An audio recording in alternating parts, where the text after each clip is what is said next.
Student, कैसे हैं आप लोग। मैं Sumit Kumar Parth tutorial and institute of quality learning के ऑनलाइन प्लेटफॉर्म पे एक बार पुनः आपका स्वागत करता हूं। तो डियर स्टूडेंट, हम लोगों ने लास्ट वीडियो में कुछ थ्योरम को सॉल्व किया था। तो आज के वीडियो में बच्चों हम लोग उसी थ्योरम पे बेस्ड कुछ एग्जाम्पल को सॉल्व करने वाले हैं। तो आज जो हमारे पास क्वेश्चन है बच्चों, वो एग्जाम्पल नंबर 9 है, जिसके अंदर हम लोग को क्वेश्चन दिया गया है कि √3 एक अपरिमेय संख्या है। इससे पहले हम लोगों ने √2 एक अपरिमेय संख्या उसको सिद्ध किया हुआ है। तो हम लोग उसी प्रोसेस पे इस क्वेश्चन को भी सॉल्व करेंगे बच्चों।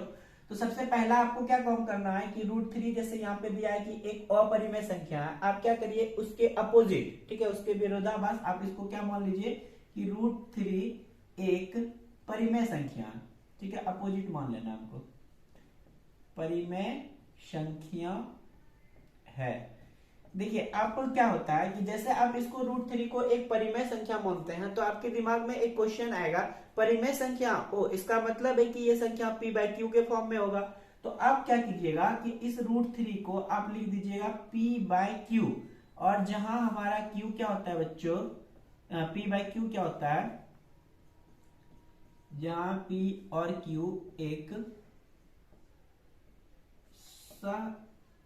अभाज्य संख्या होता है।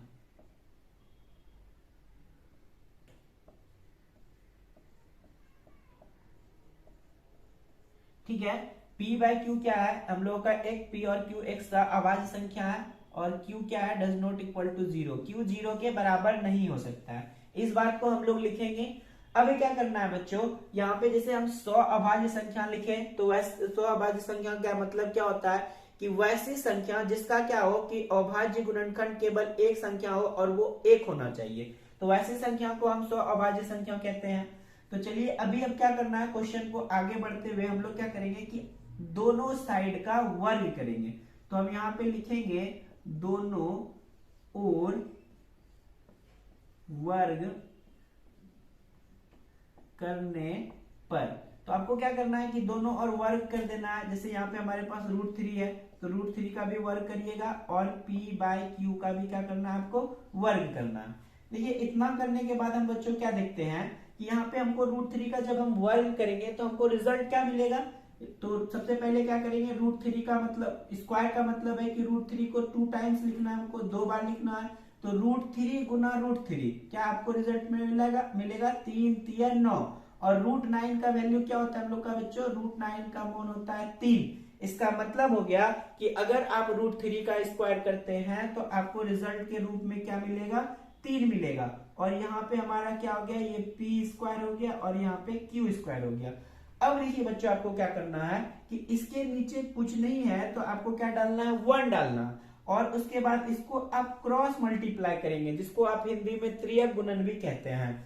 तो आपको क्या करना है कि इसको क्रॉस मल्टीप्लाई, 1 को p² से मल्टीप्लाई करिएगा, p² होगा, और इस 3 को q² से मल्टीप्लाई करिएगा तो 3q² होगा। अब देखिए बच्चों आपको क्या करना है कि यहाँ पे देखिए ये जो 3 है और ये q है, इन दोनों के बीच किसका रिलेशन है, मल्टीप्लीकेशन का। तो आपको क्या करना है, इस 3 को हम इक्वल टू के इस साइड भेज देंगे। इसका मतलब कि यहाँ पे p²/3 इक्वल टू q² हो जाएगा, और ये बाय के रूप में क्यों हुआ, डिवाइड के रूप में, क्योंकि यहाँ पे मल्टीप्लाई के रूप में था। और आप जानते हैं कि मल्टीप्लाई को अगर बराबर के इक्वल के उस साइड भेजते हैं तो वो हमारा डिवाइड के रूप में बदल जाता है। तो देखिए अब हम क्या देख पाते हैं बच्चों कि ये जो हमारा 3 है ये क्या करता है, p² को डिवाइड करता है। तो आपने एक थ्योरम पढ़ रखा है, थ्योरम कौन सा, 1.3 थ्योरम में क्या कहता था बच्चों कि अगर a एक संख्या दिया गया था वो p² को विभाजित करता था, तो वहां पे एक बात प्रूव किए थे हम लोग कि उस p² को अगर कोई संख्या a विभाजित करता है तो a p को भी विभाजित करेगा। तो हमारा इसका मतलब हो गया कि अगर ये 3 p² को विभाजित करता है तो ये 3 p को भी विभाजित करेगा। तो हम यहाँ पे लिखेंगे, इसको आप क्या करिए कि इसको आप मान लीजिए समीकरण 1। आप सबसे पहले इसको समीकरण 1 मान लीजिए, और यहाँ पे लिखिए प्रमेय 1.3 से, ठीक है, क्या लिखेंगे, ये लिखिए p² 3 से विभाजित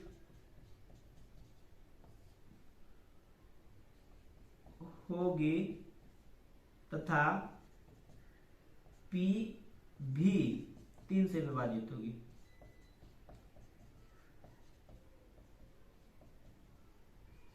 ठीक है, तो आप इतना बात लिख दीजिएगा। तो अब उसके बाद क्या करना है बच्चों कि अब हम लोग क्या करेंगे कि इसके आगे यहां पे हम लोग लिखेंगे क्या कि अब हम लोग यहाँ पे इस जो ये P जो दिया गया है, इस P को हम लोग क्या मानेंगे कि मानने वाले हैं 3m। देखिए इस P को हम क्या मानते हैं कि इस P को हम मान लेते हैं 3m। आपका मन होगा तो आप 3x y z भी मान सकते हैं, आपको जो भी मानना है मानिए, मानने में कोई प्रॉब्लम नहीं है और आपको कोई रोकेगा भी नहीं। तो अब हम क्या हुआ कि जब हम P को 3m माने तो अब हम इस P का वैल्यू इक्वेशन 1 समीकरण 1 में पुट करेंगे, रखेंगे। तो हम यहाँ पे लिखेंगे P का मान समीकरण 1 में 1 में रखने पर, देखिए जब आप समीकरण 1 में P का मान रखिएगा तो सबसे पहले समीकरण 1 यहाँ पे क्या दिया गया है बच्चों, समीकरण 1 दिया गया है P स्क्वायर बटे 3 इक्वल टू क्यू स्क्वायर। तो देखिए जहां पे P स्क्वायर है वहां पे हम 3m रख सकते हैं क्या, बिल्कुल रख सकते हैं। तो 3m का स्क्वायर बटे 3 इक्वल टू क्यू स्क्वायर। तो अब क्या करिएगा 3m का स्क्वायर करिएगा, 3 3 9 m स्क्वायर बटे 3 होगा और यहाँ क्यू स्क्वायर हो जाएगा, इस 3 से 3 3 9 कट जाएगा तो हमारा क्या बचेगा 3m square equal to Q square. अब देखिए यहाँ आप m square equal to Q square by 3 लिख सकते हैं। तो इसको आप मान लीजिए समीकरण 2। तो आपको देखिए एक समीकरण 1 यहां मिला और एक समीकरण 2 यहां मिला। तो अब देखिए बच्चों अब हम यहाँ पे क्या करने वाले हैं, थोड़ा स्पेस कम है तो आप लोग ध्यान से थोड़ा देखिएगा इसको। तो हम यहाँ पे अब लिखेंगे समीकरण 1 और 2 से। देखिए यहां तक में कोई दिक्कत नहीं होना चाहिए आप लोगों को, सिर्फ हम क्या कर रहे हैं कि बाय प्रोसेस क्वेश्चन को सॉल्व करते जा रहे हैं। तो समीकरण 1 और समीकरण 2 को अब आप ध्यान से देखिए। समीकरण 1 में आप क्या पाते हैं बच्चों कि इस P स्क्वायर को 3 विभाजित कर रहा है और इस Q स्क्वायर को 3 विभाजित कर रहा है, जबकि हम यहाँ पे लिखे थे कि PQ एक 100 अभाज्य संख्या है। तो 100 अभाज्य संख्याओं का मतलब होता है कि उसका केवल एक अभाज्य गुणनखंड होना चाहिए और वह 1 होना चाहिए। लेकिन यहाँ तो हमारे पास 3 है और यहाँ पे भी हमारे पास 3, मतलब क्या हो गया कि इस PQ को 1 के अलावे एक और संख्या विभाजित करती है और वह संख्या क्या है बच्चों 3 है। तो इसका मतलब है कि ये जो स्टेटमेंट मेरे द्वारा माना गया था, ये जो बात होता है, ये इस बात को क्या हो रहा है कि गलत प्रूव कर रहा है। मतलब ये अगर 100 अभाज्य संख्या होता तो ये 3 से तो विभाजित नहीं होता। तो इसका मतलब हो गया कि बच्चों ये जो √3 एक परिमेय संख्या है, ये परिमेय संख्या न होके ये क्या है हम लोग का एक अपरिमेय संख्या है। तो हम लिखेंगे चूंकि हमारा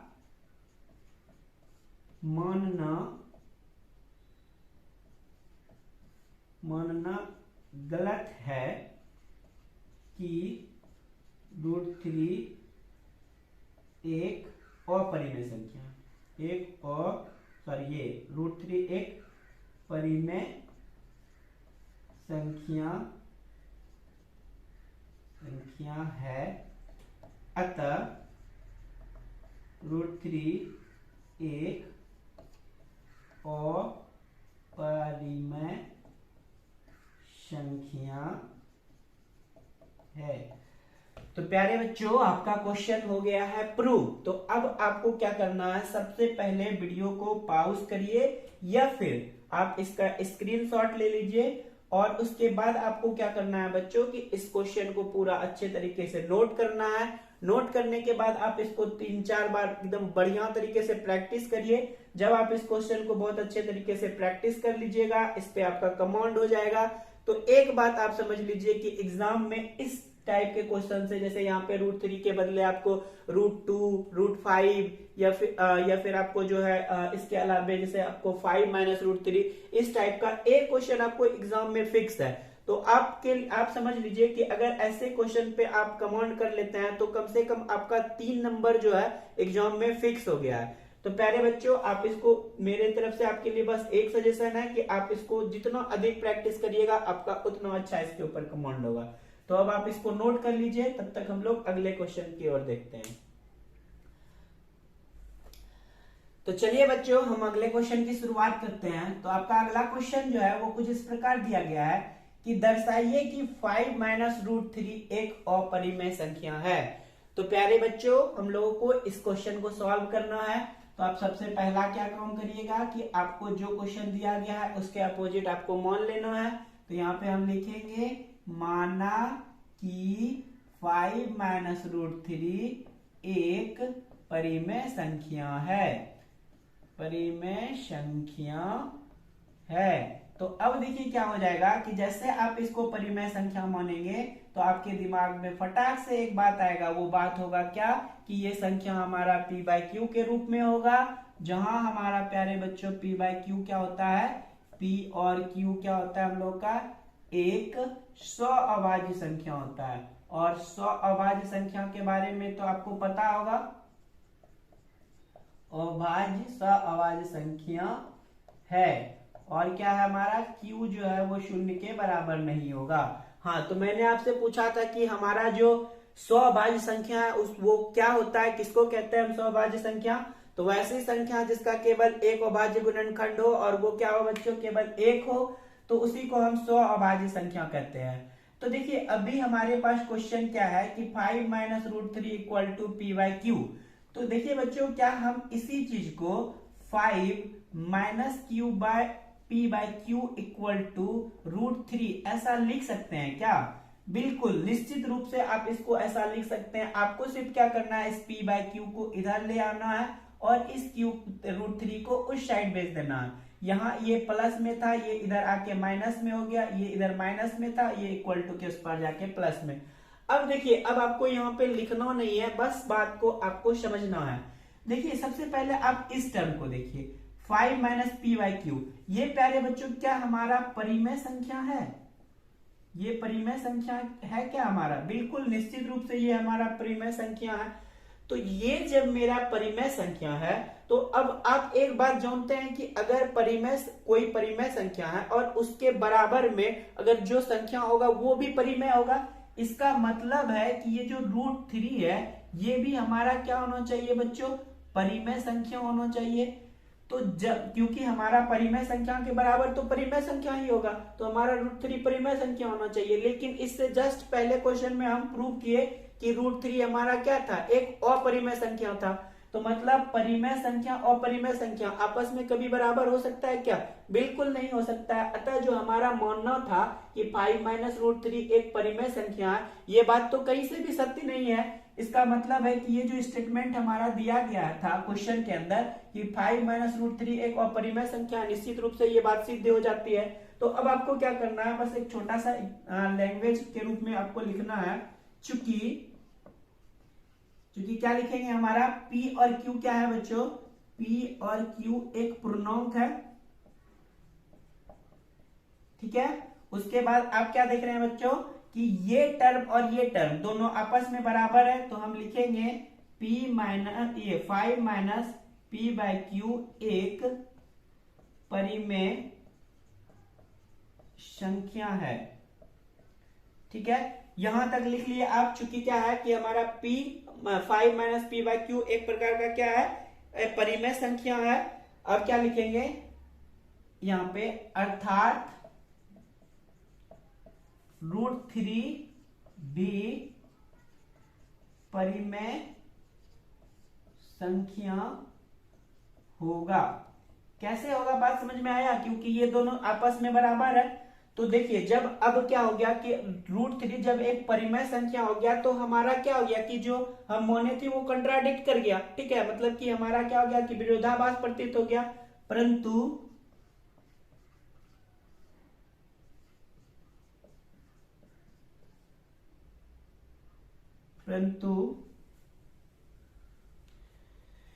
इससे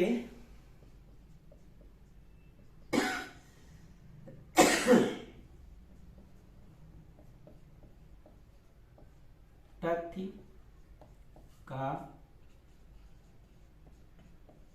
विरोधाभास क्या होता है, इस तथ्य का विरोधाभास प्राप्त होता है। अतः 5 - √3 एक परिमेय संख्या है। तो प्यारे बच्चों, हमारा क्वेश्चन हो चुका है पूरा। हमको सिर्फ लैंग्वेज के रूप में क्या लिखना है कि P, चूंकि P और Q एक पूर्णांक है, P - 5 - P/Q एक परिमेय संख्या है, अर्थात √3 भी क्या होगा, हमारा परिमेय संख्या होगा। परंतु इससे इस तथ्य का विरोधाभास प्राप्त होता है, तो इसीलिए हमारा जो है क्या होगा कि 5 - √3 एक परिमेय संख्या हो जाएगा। तो प्यारे बच्चों, हमारा क्वेश्चन हो गया है सॉल्व। तो अब आप क्या करिए, आपका ड्यूटी स्टार्ट होता है, तो आप इसको क्या करिए, या तो स्क्रीनशॉट लीजिए या फिर आप क्वेश्चन को, वीडियो को पॉज करके इसको राइट डाउन कर लीजिए। तब तक हम लोग देखते हैं नेक्स्ट एग्जाम्पल नंबर 11। तो देखिए एग्जाम्पल नंबर 11 में बच्चों आपको इसी टाइप का क्वेश्चन दिया गया है। वहां पे भी क्या दिया गया है कि √3 √2 एक अपरिमेय संख्या है। यहाँ पे जहां पे हमारा 5 - √3 था ना, इस बार हमको क्या दिया गया है कि 3 √2, ठीक है, यही है ना, 3 √2, हाँ 3 √2 एक अपरिमेय संख्या, इसी बात को सिद्ध करना है। तो हम इसी क्वेश्चन में देखिए उसको भी सिद्ध कर देंगे। कैसे, आपको सिर्फ यहाँ पे क्या करना है, जहां पे हमारा क्या था 5 - √3 था, देखिए हम यहाँ पे क्या लिखेंगे 3 √2 लिखेंगे। फिर उसके बाद यहाँ पे क्या करना है आपको कि यहाँ पे भी हमको क्या लिखना है 3 √2 लिखना है। अब देखिए अब यहाँ पे हम क्या करेंगे बच्चों कि हमारा जो सिर्फ ये जो 3 था, अब यहाँ पे देखिए यहाँ पे हम थोड़ा सा मिटा रहे हैं।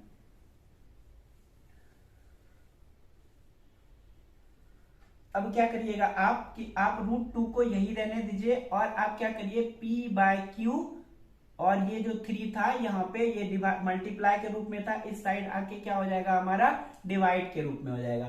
मतलब क्या P/Q, ये सिर्फ 3 जो है यहाँ पे बराबर के उस साइड जब भेजेंगे तो यहाँ मल्टीप्लाई में था, तो यहाँ पे डिवाइड में आ गया।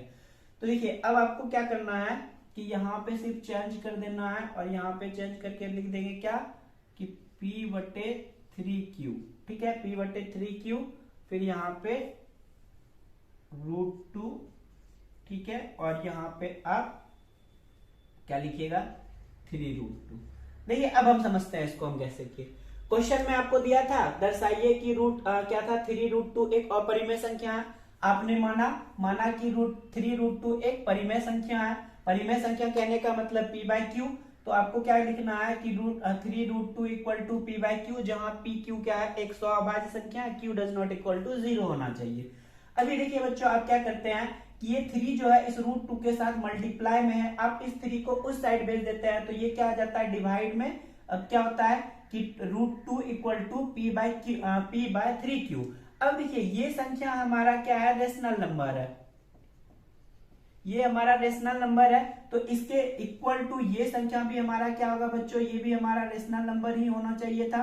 तो अब देखिए हम लोग जानते हैं कि √2 क्या होता है, एक्चुअल में ये एक अपरिमेय संख्या होता है, लेकिन वही बात हम यहाँ लिखे हैं, चूंकि P और Q क्या है एक पूर्णांक है, जहां पे P/3Q एक परिमेय संख्या है, ठीक है, अर्थात √2 भी क्या होगा एक परिमेय संख्या होगा, परंतु इससे इस तथ्य का विरोधाभास प्राप्त होता है, अतः 3 √2 क्या हो जाएगा हम लोग का बच्चों परिमेय संख्या हो जाएगा। तो आपको जो है यहाँ पे ये था आपका एग्जाम्पल नंबर 11। तो प्यारे बच्चों आपका तीनों एग्जाम्पल सॉल्व हो गया है। तो आपको क्या करना है, बस एक काम, और वो काम है प्रैक्टिस प्रैक्टिस प्रैक्टिस। तो आप इसको जितना ज्यादा प्रैक्टिस करिएगा आपको उतना बेहतर इसके ऊपर कमांड होगा। और एक बार बच्चे अगर आपके दिमाग में ये फिट हो गया, आप समझ लीजिए आपको एग्जाम में 3 नंबर आपका फिक्स है। तो डियर स्टूडेंट आप इसको नोट कर लीजिएगा। तब तक आप लोग अच्छे से पढ़ाई करिए। हम लोग मिलते हैं नेक्स्ट वीडियो में। आप लोगों का बहुत बहुत धन्यवाद।